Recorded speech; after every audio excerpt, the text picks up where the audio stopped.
দেখো, ভারত আর বাংলাদেশের খেলা হবে, সেখানে অজুহাত থাকবে না সেটা কখনো হয়? সূর্য যতদিন পূর্ব দিকে উঠবে পশ্চিম দিকে অস্ত যাবে, ঠিক বাংলাদেশের ততদিন অজুহাত থাকবে। থাকবে মানে ছিল, থাকবে আর আসবে। परंपरा, प्रतिष्ठा, अनुशासन।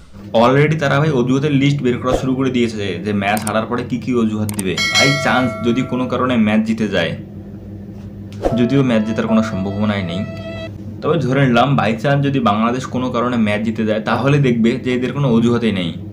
বলেন কি? পাকিস্তানে রোড পিচের মধ্যে খেলে বাংলাদেশ দল জিতেছে, এরপর থেকে বাংলাদেশের দলের প্লেয়াররা ভাই হাওয়ার মধ্যে ভাসতেছে, আর বাংলাদেশ দলের দর্শকরা তো ভাই পৃথিবীর বাইরে চলে গেছে। গ্র্যাভিটি সেখানে কোনো কাজ করতেছে না, তারা সেখান থেকে ফেসবুকের মধ্যে পোস্ট করতেছে আবল তাবল। Control control. ভারতে খেলা হবে এসজি বলে, যেটা বাংলাদেশের বেশিরভাগ দর্শকই জানে না আর জানার কথাও না, কিন্তু বাংলাদেশের প্লেয়াররা, কোচরা, সাপোর্টিং স্টাফরা সবাই জানে যে ভারতে খেলা হবে এসজি বলে। এমনকি 2019 সালেও বাংলাদেশ যে ভারতে এসেছিল, সেখানে তারা ফার্স্ট টেস্ট এসজি বলে খেলছিল এবং তার রেজাল্ট ছিল এইটা। हे प्रभु हे हरि राम कृष्ण जगन्नाथ प्रेमा। এখন বাংলাদেশের প্লেয়াররা এমন বিহেভ করতেছে যেন তারা জানেই না যে ভারতে এসজি বলে খেলা হয়। মানে এমনটা কেন করতেছে? যদি তারা টেস্ট ম্যাচ হেরে যায়, যদি মানে তারা হারবে, মানে টেস্ট ম্যাচ তো হারার সম্ভাবনা আছে, বেশিরভাগ সম্ভাবনা।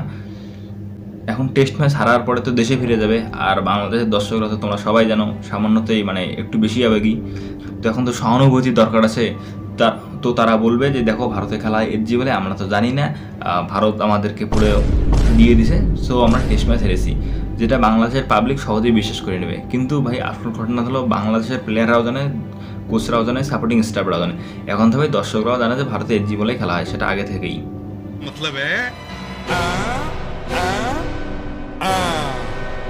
তো বাংলাদেশ এই সমস্ত অজুহাত রেডি করে রাখতেছে, দেখা যাক খেলা তো সামনের 19 তারিখে, মানে 19 সেপ্টেম্বর থেকে কি হয় সেটা দেখবো।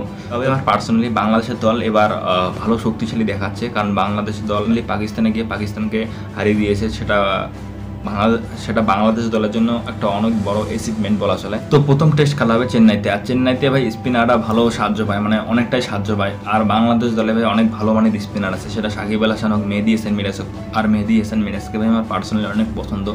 এরপরে তাইজুল ইসলাম যদি খেলে, তারপরে আবার অনেক স্পিনার ভরা আছে বাংলাদেশ দলে, তো তারা ভালো পারফরমেন্স করতে পারে।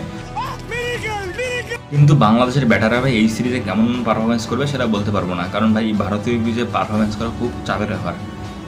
তো ভিডিওটা এই পর্যন্তই। চ্যানেলে নতুন হলে সাবস্ক্রাইব করে দিও। তোমরা অজুহাত রেডি দেখো, তারপরে ম্যাচ দেখো, ম্যাচ জিতো হারো সেটা বড় কথা না, তোমরা তোমাদের প্লেয়ারদের সাথে থাকো, আর চ্যানেলে নতুন হলে সাবস্ক্রাইব করে দিও।